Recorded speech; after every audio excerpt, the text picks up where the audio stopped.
نے یہ شروع کر رکھا ہے فلسفی طب مفرد اعضا، جس سے سیدھا بندہ جو ہے بڑی ڈیٹیل سے یہ بیان کر رہا ہے کہ قرآن نے اور حدیث نے صحت کی کہاں تک رہنمائی کی ہے۔ انشاءاللہ تعالی وہ اس کی بہت ساری قسطیں ماہ ناموں میں 3 سال سے شائع ہو رہی ہیں، اور جب وہ مکمل ہو گئی تو انشاءاللہ یہ فلسفی طب مفرد اعضا اور دین اسلام کا فلسفہ جو ہے صحت میں کتنا عظیم ہے۔ صحت سب سے ضروری ہے۔ کیا اللہ تعالیٰ اور اللہ تعالیٰ کے رسول نے صحت کے لیے رہنمائی نہیں دی ہوگی؟ کیسے ہو سکتا ہے؟ دین اسلام نے ضرورت کی ہر شے دی ہے، بڑھ چڑھ کر دی ہے۔ جتنی زیادہ کوئی ضروری چیز ہے اتنا ہی زیادہ اس کے بارے میں رہنمائی دی ہے۔ اور اگر میرے محترم یہ صحت سب سے ضروری ہے تو اس بارے میں اور حکیم انقلاب نے بھی یہی فرمایا کہ میں نے قرآن و حدیث پہ غور کیا، مدت تک غور کرتا رہا، اس پر غور کرنے سے مجھے اللہ نے فطرت کا جو ہے اسرار و رموز بخش دیے، اور فطرت کے اسرار و رموز کی روشنی میں نے طب مفرد اعضا پر کی تحقیقات کی اور اس قانون کو سامنے لایا۔ ساری طب ایک جملے میں بیان کر دی کہ اعضاء کے افعال میں افراط و تفریط اور ذوق سے امراض پیدا ہوتے ہیں۔ عضو مسکن کو تحریک دینے سے سر سے لے کر پاؤں تک کے جملہ امراض رفع ہو جاتے ہیں۔ یہ ایک جملے میں پوری سائنس صابر ملتانی رحمت اللہ علیہ نے بتا دی، اور ان پہ یہ انعام کس کا ہے؟ ان کی اپنی تعلیمات میں جگہ جگہ پر لکھا ہے۔ یہ عنایات جو ہیں مجھ پہ اللہ کی طرف سے ہوئی، بہت سارے ماہ ناموں کے اداریے انہوں نے اس طرح لکھے ہیں۔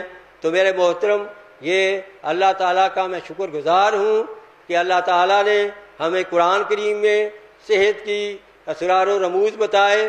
حضور نبی کریم صلی اللہ علیہ وسلم جو طبیب اعظم ہیں ان کے ہم شکر گزار ہیں کہ جنہوں نے ہمیں اصول صحت عطا فرمائے۔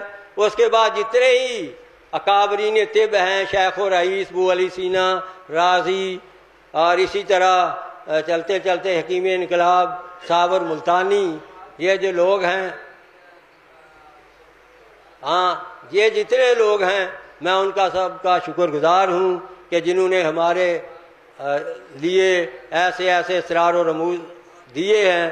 اگر ہم ان پہ غور کریں، ہم ہر قسم کے دیگر معالج کو اپنے سامنے ناکام کر سکتے ہیں۔ ہمارے پاس وہ مریض ٹھیک ہوں گے جو کسی بڑے سے بڑے ڈاکٹر اسپیشلسٹ سے نہیں ہو پائیں گے، اور ایسی روز مثالیں میں اپنی آنکھوں سے دیکھتا ہوں۔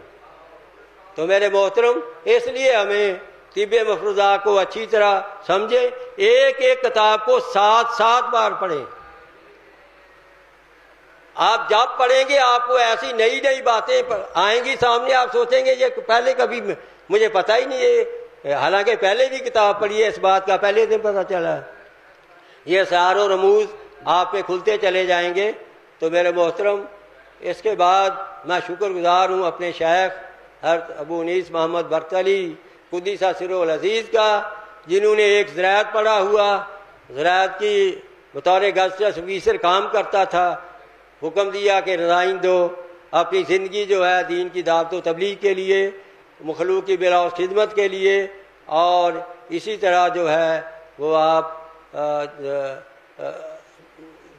ذکر الہی کے لیے وقف کر دو۔ اور انشاءاللہ تعالی اللہ کے لطف و کرم سے بندہ اس وقت سے شیخ کے حکم کے مطابق رضائن دے کر ان 3 کاموں میں شب و روز مشغول ہے۔